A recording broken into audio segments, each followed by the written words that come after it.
I'm going to show you how you can set a mute keybind on Discord. So if you find this video helpful, don't forget you can subscribe and like it for more.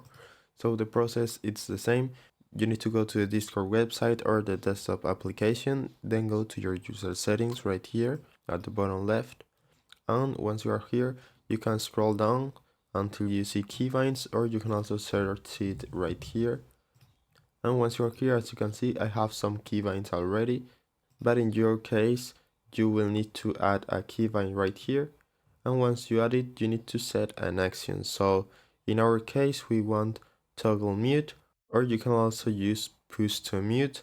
So there are two different types of mute. So this one is basically that if you press that button, let's say I want this keybind to be P, so I need to click on record keybind, then press P, and now whenever I press P on my keyboard, I will be muted.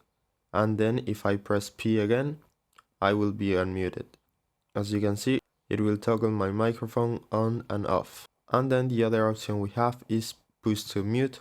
So this means if we hold the key, in my case it's P, if we hold it, it will temporarily disable my microphone.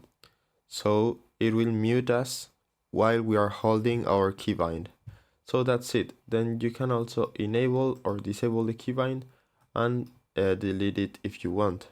So I hope it was helpful, and thanks for watching.